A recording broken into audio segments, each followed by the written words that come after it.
Hello friends, welcome to Daksh knowledge hub. हमने पहले भी ऑलरेडी एक वीडियो बना चुका है प्रिंसिपल्स ऑफ मैनेजमेंट के बारे में, जिसमें कि हम concept, features and importance of management के बारे में डिस्कस किए हैं। ये प्रिंसिपल्स ऑफ मैनेजमेंट का पार्ट 2 वीडियो है, जिसमें हम Henry Fayol's principles of management के बारे में डिस्कस करेंगे। तो हेनरी फ्योल ने 14 प्रिंसिपल्स दिए थे, जो कि हर एक ग्रुप एक्टिविटीज़ के मैनेजमेंट में काम में आता है। तो मैनेजमेंट को अच्छी तरह से समझने के लिए इन प्रिंसिपल्स का अंडरस्टैंडिंग बहुत ज़रूरी है। तो आइए सबसे पहले हम देखते हैं हेनरी फ्योल्स के बेसिक हिस्ट्री के बारे में। आखिर हेनरी फ्योल्स थे कौन? तो हेनरी फ्योल जो थे, उनका जन्म 1841 में इस्तांबुल में हुआ था, और उनके फादर जो थे एक इंजीनियर थे। 1847 में उनका फैमिली फ्रांस वापस आया। 1860 में उन्होंने ग्रेजुएट किया माइनिंग में, और उसके बाद एक माइनिंग कंपनी को ज्वाइन किया। उन्होंने अपने एफिशिएंसी के बल पर अच्छा काम दिखाया, जिसकी वजह से 1888 में उनका प्रमोशन होकर उनको मैनेजिंग डायरेक्टर बना दिया गया उस माइनिंग कंपनी का। और उन्होंने अपने मेहनत के बल पर उसे फाइनेंशियली स्ट्रांग कंपनी बना दिया, और 1980 में उन्होंने उसमें से रिटायरमेंट लिया। उसके बाद उन्होंने अपना जो एक्सपीरियंस था उसके आधार पर एडमिनिस्ट्रेटिव मैनेजमेंट का कॉन्सेप्ट डेवलप किया 1916 में, और उन्होंने अपने जो आइडियाज़ थे उसको प्रमोट किया अपने book administrative and general management नामक बुक के जरिए। 1949 में उनका जो बुक जनरल एंड एडमिनिस्ट्रेटिव या इंडस्ट्रियल मैनेजमेंट पब्लिश हुआ इंग्लिश में। इसके बाद सारी दुनिया में उनका ये जो आइडियाज़ थे, उनका कॉन्सेप्ट थे जो मैनेजमेंट के बारे में, वो बहुत पॉपुलर हो पाए। तो अब आते हैं contribution of Henry Fayol. Henry Fayol ने क्या कंट्रीब्यूट किया मैनेजमेंट में? तो सबसे पहले आता है, he identifies all activities into five categories and distinguish between technical and managerial activities. मतलब एक इंडस्ट्रीज का जो एक्टिविटीज़ होता है, उन्होंने उसको 5 भागों में बांटा, और उनमें से उन्होंने बताया उनमें से कौन कौन सा टेक्निकल एक्टिविटीज़ है और कौन कौन सा मैनेजरियल एक्टिविटीज़ है। He classified managerial activities into functions like planning, organizing, staffing, directing and controlling. उन्होंने जो मैनेजरियल एक्टिविटीज़ था उसको 5 भागों में बांटा। वो था planning, organising, staffing, directing and controlling. He also developed 14 principles of management which act as guide for managers for performing their managerial activities. तो उन्होंने मैनेजमेंट के बारे में 14 प्रिंसिपल दिए कि जो कि मैनेजर्स को गाइडेंस के बारे में सहायता कर सकता है, मैनेजर्स को गाइडेंस देने में सहायता कर सकता है। देन आता है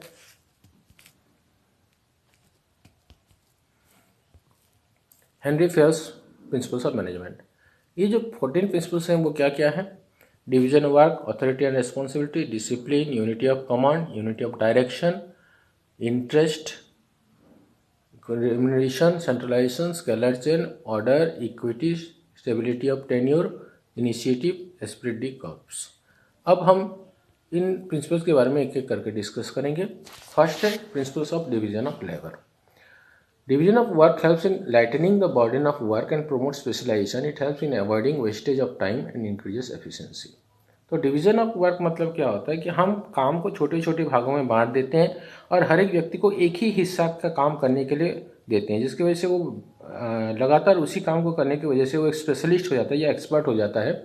इससे फ़ायदा क्या होता है कि वेस्टेज ऑफ टाइम कम होता है। मतलब काम में टाइम का वेस्टेज कम होता है और एफिशिएंसी बढ़ता है, जिसकी वजह से ऑर्गेनाइजेशन में इम्प्रूवमेंट होता है। नेक्स्ट आता है principle of parity between authority and responsibility.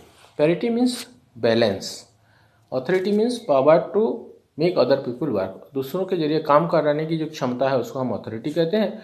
और रेस्पॉन्सिबिलिटी मतलब है अकाउंटेबिलिटी टुवर्ड्स द सुपीरियर। मतलब हम अपने सुपीरियर के प्रति अकाउंटेबल हैं, अपने काम को ठीक से कर रहे हैं कि नहीं, उसको हम रेस्पॉन्सिबिलिटी कहते हैं।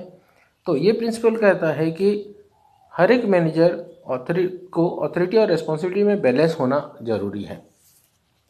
This principle state that authority and responsibility should commensurate with each other. Every worker should be given authority to fulfill his responsibility properly. The amount of authority should not be more than or less than the required for performing the responsibility properly. This principle leads to better results in the organization and is helpful in meeting the target in time. तो इस principal के अनुसार हर एक work मतलब जो authority है responsibility के साथ कमेंसुरेट करना चाहिए, उसके अनुसार होना चाहिए। हर एक वर्कर को उतना अथॉरिटी दिया जाना चाहिए जिससे कि वो अपना रेस्पॉन्सिबिलिटी सही तरह से पूरा कर सके। और अथॉरिटी रेस्पॉन्सिबिलिटी ज़्यादा या कम नहीं होना चाहिए। अगर मान लीजिए सपोज अथॉरिटी रेस्पॉन्सिबिलिटी से ज़्यादा हो तो वो इररिस्पॉन्सिबली बिहेव करने लगेगा, वो वर्कर या मैनेजर जो भी हो। और अगर कम हुआ तो वो अपनी रेस्पॉन्सिबिलिटी को सही तरह से पूरा नहीं कर पाएगा। इसलिए अथॉरिटी और रेस्पॉन्सिबिलिटी के बीच बैलेंस होना बहुत ज़रूरी है।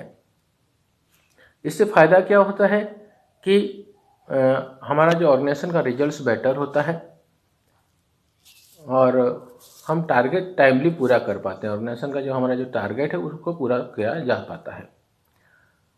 नेक्स्ट हमारा थर्ड प्रिंसिपल है प्रिंसिपल ऑफ डिसिप्लिन।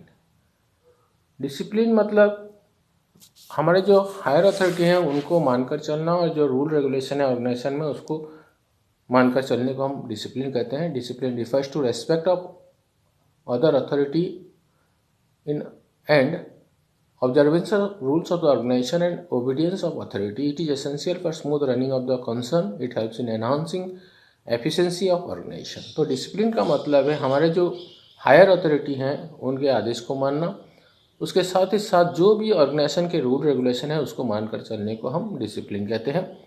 और डिसिप्लिन होने से फ़ायदा क्या होगा, हमारा जो ऑर्गेनाइजेशन का काम है वो स्मूथली चलेगा, कोई असुविधा नहीं होगी और ऑर्गेनाइजेशन का एफिशिएंसी बढ़ेगा, वर्कर का एफिशिएंसी बढ़ पाएगा। नेक्स्ट आता है principle of command, unity of command. According to this principle, a person should receive order from one superior and he should be accountable to same superior. Observation of this principle helps in removal of confusion of direction and there arise no ego problem among the employees. देखिए, principle of unity of command कहता है कि हर एक worker अपने एक ही superior से order पाएगा और उसके ही प्रति ही अकाउंटेबल होगा। अगर हम इस नियम को मानते हैं या प्रिंसिपल को मानते हैं, इससे क्या होगा, कन्फ्यूजन नहीं होगा और ऑर्गेनाइजेशन के जो मैनेजर्स हैं उनके बीच ईगो प्रॉब्लम नहीं होगा। सपोज मान लेते हैं कि हम यूनिटी ऑफ डायरेक्शन नहीं मानते, तो क्या होगा, सपोज एक वर्कर 5 सुपीरियर से ऑर्डर पाएगा तो उसकी वजह से वो कन्फ्यूज होगा कि कौन सा काम पहले करे और कौन सा काम बाद में करे। इससे क्या होगा कि कन्फ्यूजन क्रिएट होगा। अगर वो एक सुपीरियर का काम करता है, बाकी सुपीरियर में ईगो प्रॉब्लम क्रिएट हो जाएगा कि वो उस सुपीरियर का काम कर रहा है, हमारा काम नहीं कर रहा है, इससे असुविधा होगी। Then principle of unity of direction मतलब एक दिशा में काम करना या एक प्लान के अनुसार काम करना। This principle state that there should be one head and one plan for the group activities of the organisation to achieve the organisational objectives. It leads to coordination among different activities of the organization. It helps in achieving the target of the organization in a better way. देखिए, ये principal कहता है कि हम एक head और एक plan के अनुसार काम करेंगे अगर हम ऑर्गेनाइजेशन के ऑब्जेक्टिव को पूरा करना चाहते हैं। तो इसकी वजह से क्या होगा कि जो ऑर्गेनाइजेशन के अलग अलग एक्टिविटीज़ हैं उनके बीच कोऑर्डिनेशन पॉसिबल हो पाएगा, टारगेट ठीक टाइम पर पूरा हो पाएगा, हम बेटर वे से टारगेट को पूरा कर पाएंगे। देखिए, इसमें ध्यान दीजिए कि सपोज मान लेते हैं कि हम एक प्लान के अनुसार नहीं काम करते, सब अपने अपने हिसाब से काम करेंगे तो कन्फ्यूजन होगा, कभी भी टारगेट सही तरह से पूरा नहीं हो पाएगा। तो ग्रुप एक्टिविटीज़ के जो टारगेट या एम या गोल हैं उसको पूरा करने के लिए यूनिटी ऑफ डायरेक्शन बहुत ज़रूरी है। नेक्स्ट आता है principle of subordination of individual interest to general interest. मतलब हम व्यक्तिगत जो आवश्यकता है उसको ज़्यादा इम्पोर्टेंस नहीं देंगे या व्यक्तिगत लक्ष्यों को ज़्यादा इम्पोर्टेंस ना देके जो जनरल या ग्रुप ऑब्जेक्टिव है उसको ज़्यादा ध्यान देंगे। This principle states that the organisational interest should be given more importance than the individual interest of any person of the organisation. If individual interest of any employee goes against the group objectives of the organization, then it is the duty of manager to reconcile them. तो ये principal कहता है कि हम किसी एक व्यक्ति के आवश्यकता या एम को ज़्यादा ना ध्यान दे के हम ग्रुप एक्टिविटीज़ का या जो लक्ष्य है या गोल है उसको ज़्यादा इम्पोर्टेंस देंगे। अगर मान लीजिए किसी एम्प्लॉई का जो टारगेट है या एम है ग्रुप एक्टिविटीज़ के अगेंस्ट में जाता है तो ये मैनेजर का जिम्मेदारी है कि वो ग्रुप के अनुसार उसका लक्ष्य को फिक्स करे या सेट करे, जिससे कि हमारा ऑर्गेनाइजेशन का या ग्रुप एक्टिविटी का जो लक्ष्य ऑब्जेक्टिव है वो पूरा हो, उसके साथ ही साथ इंडिविजुअल ऑब्जेक्टिव भी पूरा हो सके।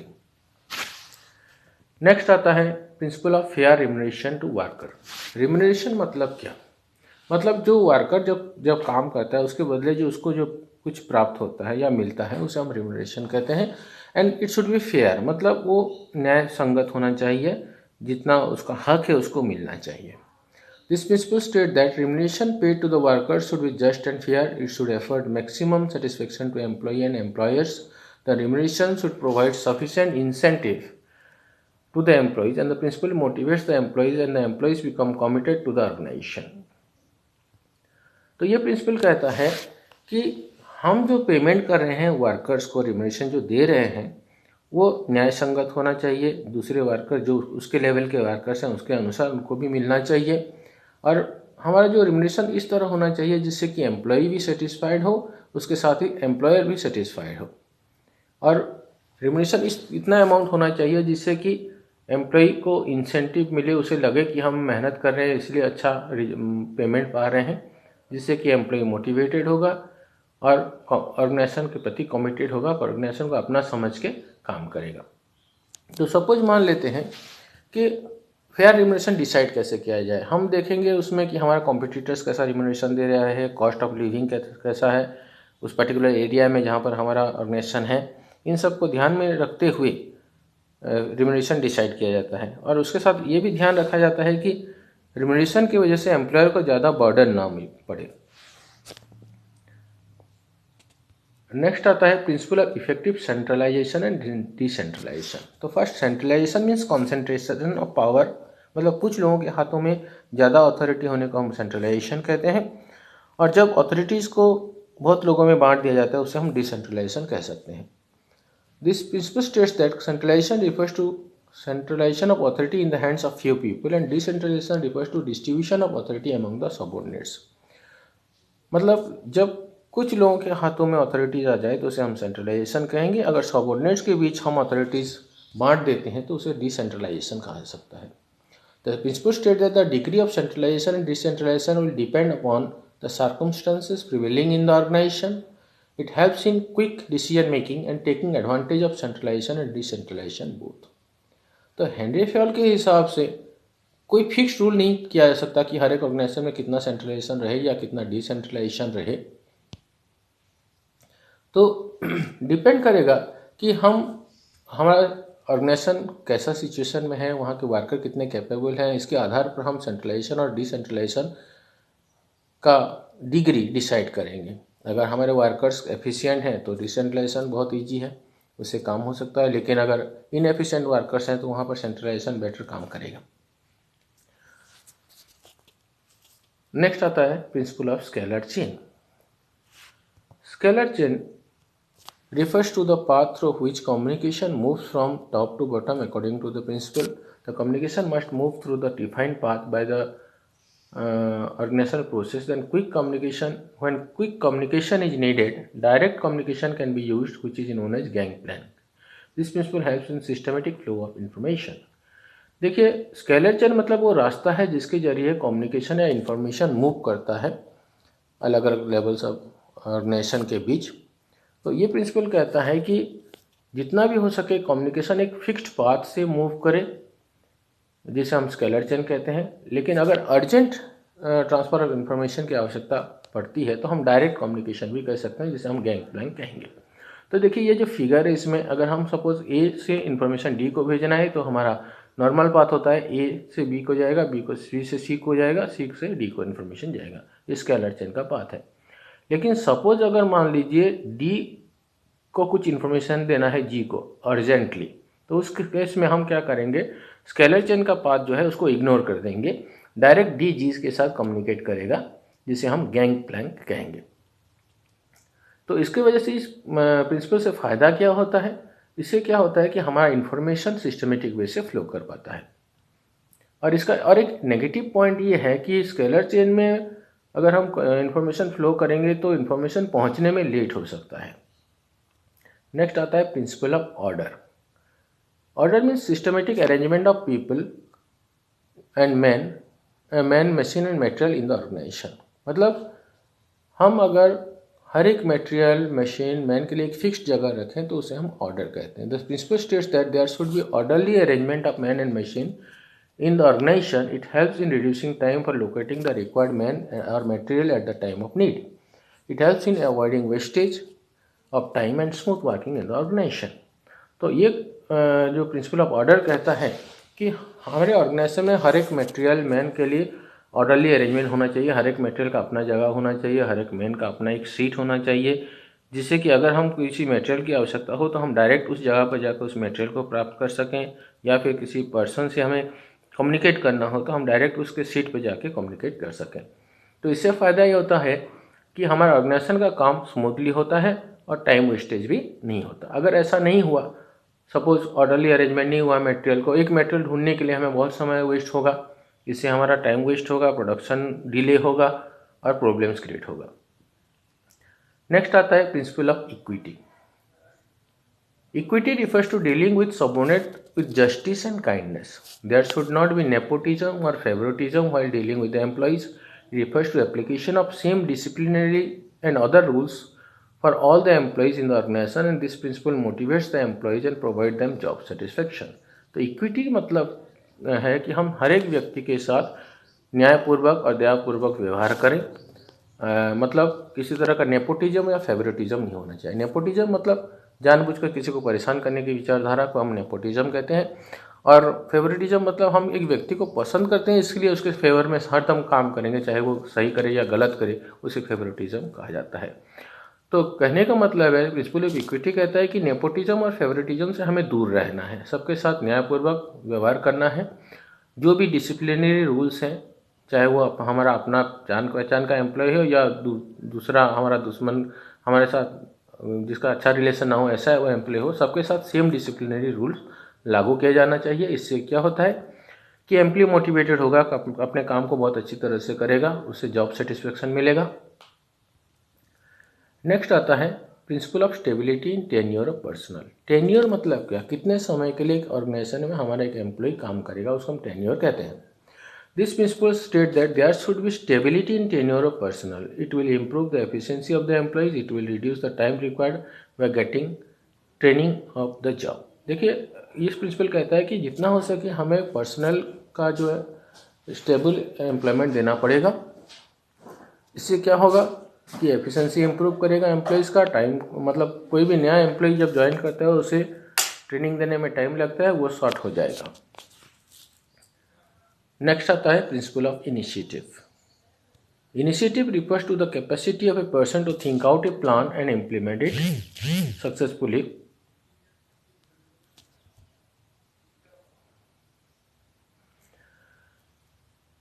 This principle states that managers should encourage and inspire confidence among the subordinates to show initiative in their work. It creates belongingness in the minds of employees towards the organization, and it encourages employees to give proper suggestion for the improvement of work. Initiative मतलब क्या, किसी भी विषय में खुद एक plan बना के उसे इम्प्लीमेंट कर पाने की क्षमता को हम इनिशिएटिव कहते हैं। और इस प्रिंसिपल के अनुसार मैनेजर्स क्या करेगा, एम्प्लॉयज़ को एनकरेज करेगा ताकि वे नया नया सोचें, नए काम, अपने काम को नए तरीके से करना सीखें और उस अपने प्लान को सही तरह से इम्प्लीमेंट कर सकें। इससे क्या होगा कि एम्प्लॉयज़ ऑर्गेनाइजेशन को अपना समझेगा और उसके प्रति ध्यान देके काम करेगा। और उसके साथ ही हम एम्प्लॉयज़ को एनकरेज कर सकते हैं सजेशन देने के लिए, काम को इम्प्रूव करने के लिए। नेक्स्ट हमारा प्रिंसिपल है principle of esprit de corps.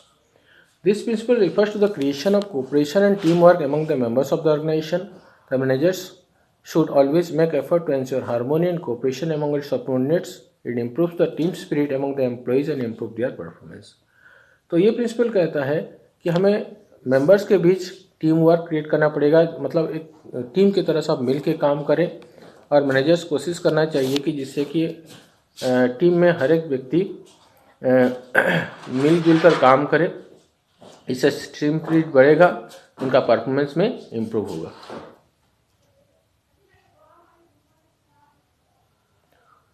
सो इस वीडियो को लाइक, शेयर, सब्सक्राइब करें और अपना वैल्यूबल कमेंट्स दें ताकि हम फ्यूचर में और अच्छे वीडियोस आपको प्रेजेंट कर सकें।